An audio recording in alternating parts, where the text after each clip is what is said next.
Something's missing with this kid. This kid talks. He runs his mouth like I could be a starting quarterback with his arms crossed like this. Get your ass in the front row and study and do all that. If I know, the whole league knows.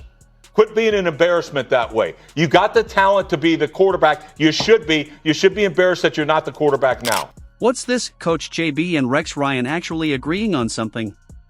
Hold the phone, stop the apocalypse, and somebody check the sky for flying pigs over Denver.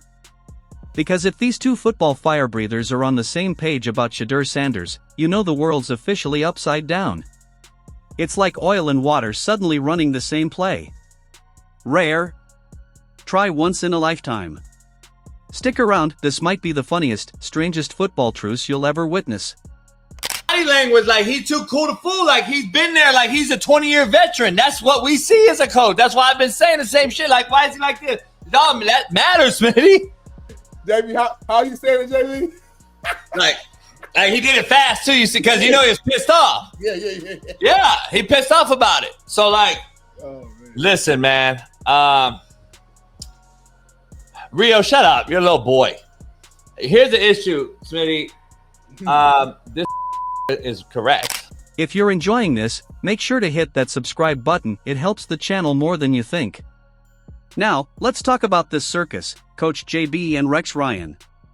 Two guys who usually can't agree on whether the sky is blue, suddenly linking arms in harmony over one thing, their dislike of Shedeur Sanders. Hard to believe, right? These two are normally at each other's throats like kids bickering over the last juice box, but when it comes to Deion's son, it's straight up come by a time. You're not even the backup. You're the third string guy. You've hurdled two cats in your discussion on your own team and then 13 others in the league because you say you're better than half. So you went through two cats on your team and then 13 other cats.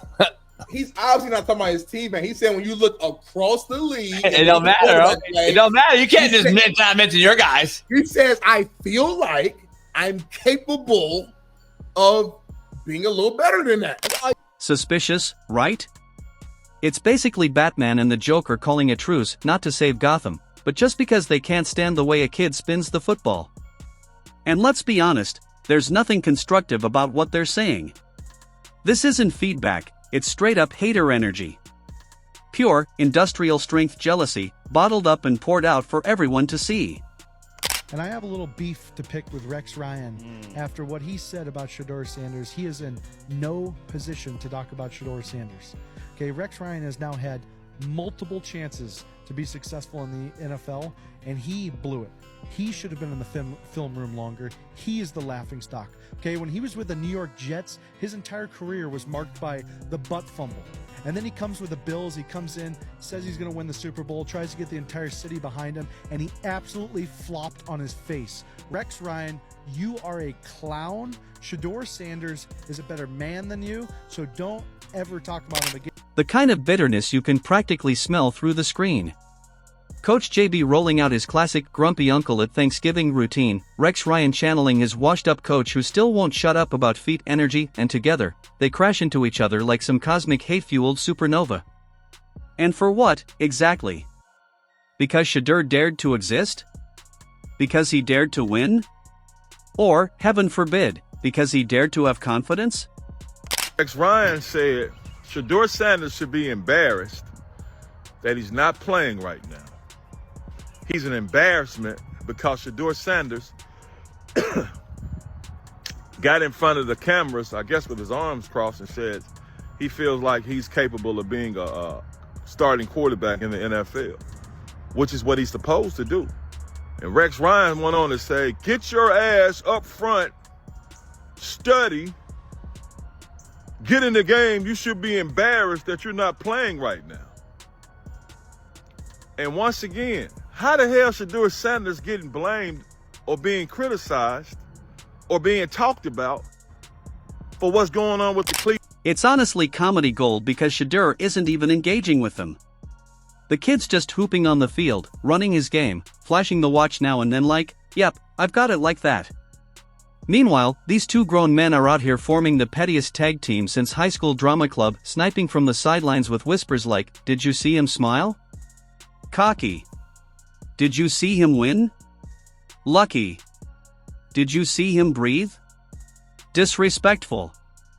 At this rate, if Shedeur sneezed, they'd call it arrogance, and here's the kicker, every single time they open their mouths, they make him bigger.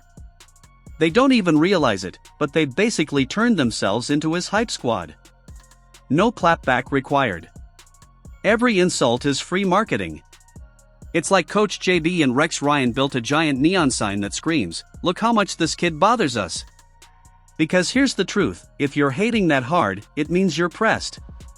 And if you're pressed, it means the kid is clearly doing something right, and let's not gloss over the irony, these two never agree on anything. JB thrives on chaos by sheer volume, just yell until your throat gives out. Rex, on the other hand, rambles like he's breaking down a nuclear launch code when really he's just rambling. Different styles, same headache. Yet somehow, Shedeur Sanders has become their cosmic middle ground. The one topic that got them to put down the boxing gloves and join forces. And that, honestly, tells you everything. In the front row and study. Who said he wasn't? Who said he was not putting in the work? I don't think you understand, Rex. That is what the problem is. He's doing everything he's being asked to and then some, and he's still not getting a shot. Why do you think he said something? And let's be clear, these reporters are coming to him because it's his job to talk to the media. Everybody keeps saying, shut up. He is minding his business. They're talking to him. What part of that don't you understand? Aren't you media now? Let's be clear. You're media because maybe you couldn't have. Forget world peace, forget curing cancer. The real miracle of our time is two football relics finding common ground by hating on a 22-year-old quarterback. That's the punchline. That's the absurdity. This isn't football talk anymore, it's two grumpy dads at a backyard barbecue, arms crossed, muttering, "Back in my day, no shiny watches, no nil deals, yeah, well, back in your day you also didn't have Twitter roasts running 24/7, so maybe let's not act like it's the same ballgame." And the funniest part? They talk like Shedeur owes them something. Like he's supposed to chase down Rex Ryan's blessing or pray for Coach JB's approval. Please. The kid's lighting up the field in front of millions, what exactly does he need from two retired sideline screamers? You think Shedeur is losing sleep, staring at the ceiling like, "Man, I hope JB liked my footwork today."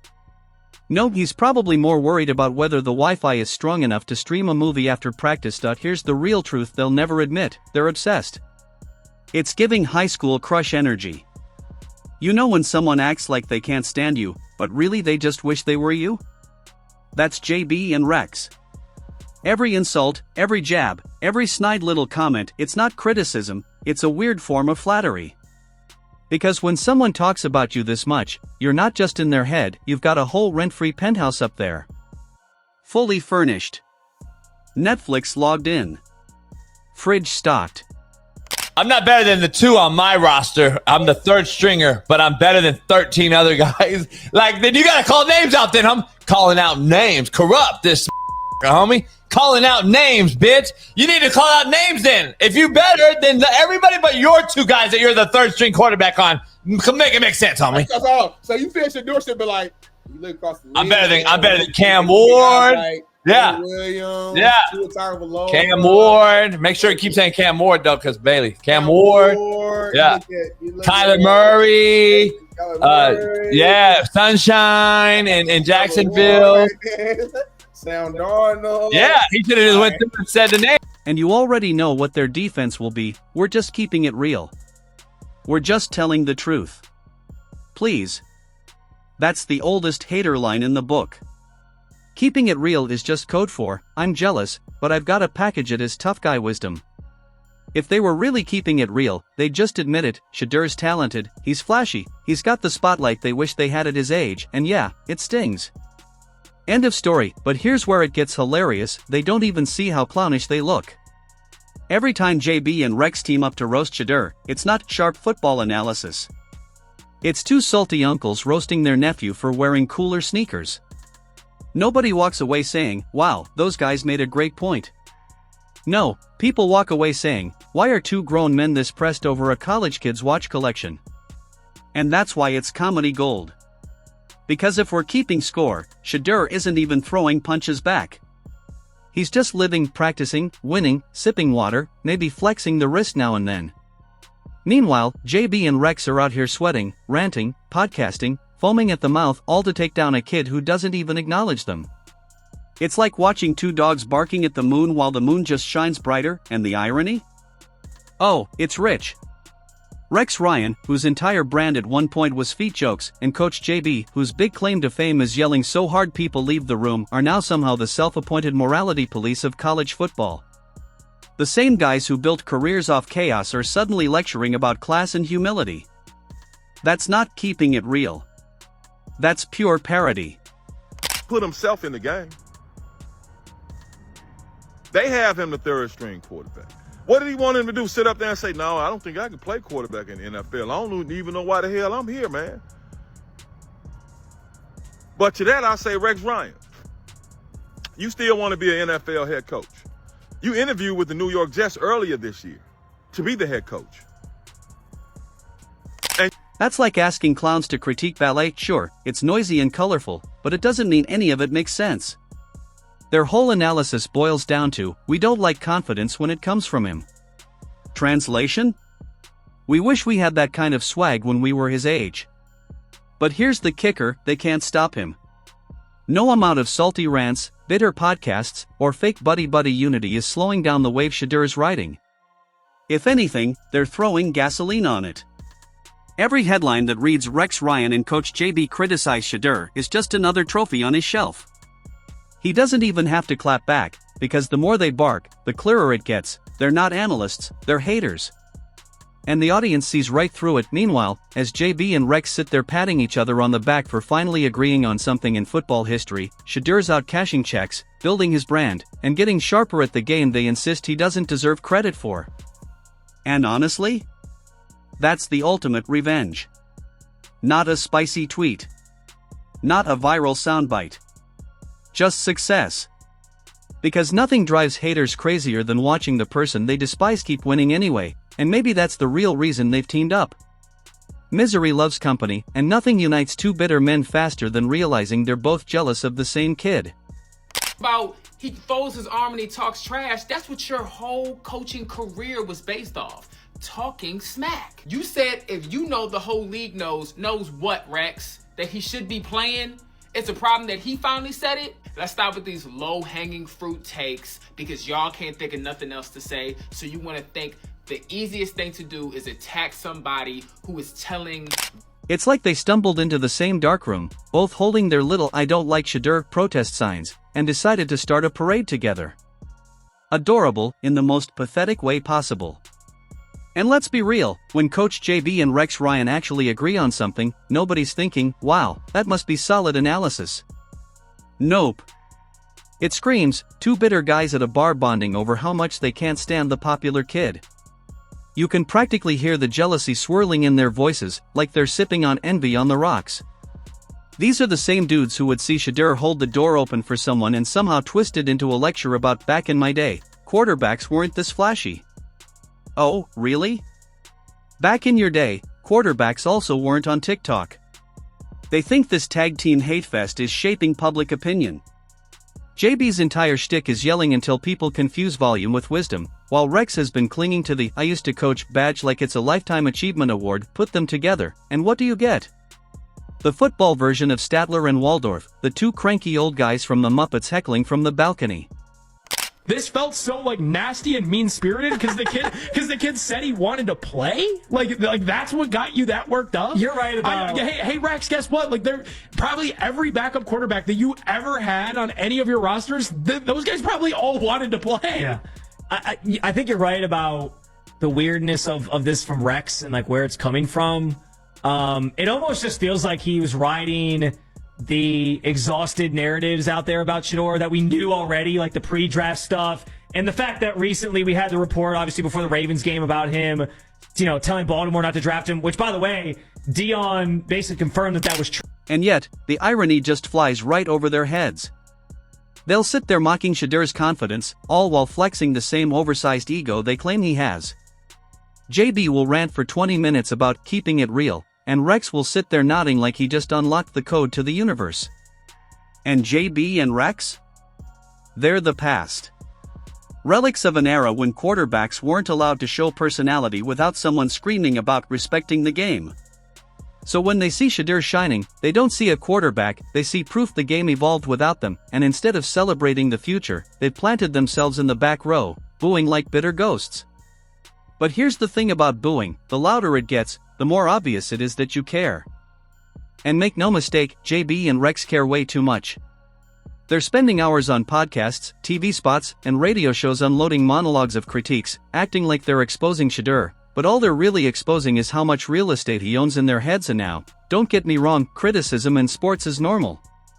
It comes with the territory. But what they're doing, that's not analysis. That's obsession dressed up as commentary. So we're finally, this speaks to a cultural change. This is a black quarterback he's talking about, and he's talking pretty salty and spicy about him. And I think he's talking accurately about him. He said, if I know other coaches around the league are talking about it, you're lazy, you're not a leader, you're not at the front of the meeting room, soaking up everything you can. You're whining and complaining that you're not the starting quarterback. Hats off to Rex Ryan. Steve, your thoughts? Well, Jason, I have a question for you. Do you blame the media for continually asking and putting a microphone in front of a third-string quarterback? I don't... But let's call this what it is. This isn't criticism. This is nitpicking on steroids.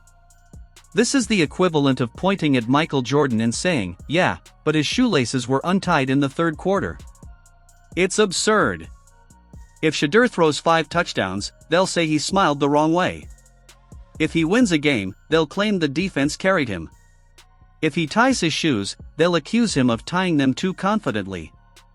At this point, they're not analyzing, they're inventing problems out of thin air, and don't overlook how bizarre this alliance really is. JB and Rex agreeing is like cats and dogs starting a book club. Nobody asked for it, nobody saw it coming, but here we are. The only logical explanation? Their mutual disdain for Shedeur is stronger than their natural instinct to argue with each other.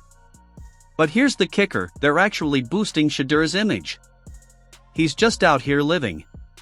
Tossing touchdowns, flexing the watch, cashing checks, and building his future, while JB and Rex burn calories trying to explain why they don't like the way he breathes. It's perfect. It's perfect because there is now just enough almost credibility for folks that want to be like, no matter what the kid does, you guys kill him. You know what I mean? He comes out and says, what do you want him to say? Of course, he didn't say anything bad about his teammate. He just said, I'm better than, some of these other guys, and you killed him. Here is my guess on what happened. Somebody in Shedeur's circle was like, hey, you know what you should do next time they ask you anything? Don't say anything. He doesn't even have the time or the need to clap back. Why waste energy on 2 guys who seem more invested in his career than their own? While JB and Rex are holed up in studios, plotting their next round of complaints, Shedeur's out there writing the next chapter of his story. And spoiler alert, that story doesn't include them. Here's the beauty of it, one day, years from now, when Shedeur's name is cemented in football history, people are going to look back on these rants and laugh. They'll see JB and Rex foaming at the mouth and realize it was never analysis, it was jealousy wearing a trench coat. That's the legacy JB and Rex are building for themselves. Not as respected voices of the game, but as the 2 guys who couldn't handle a kid being great. So let them rant. Let them hold hands and bond over their shared dislike.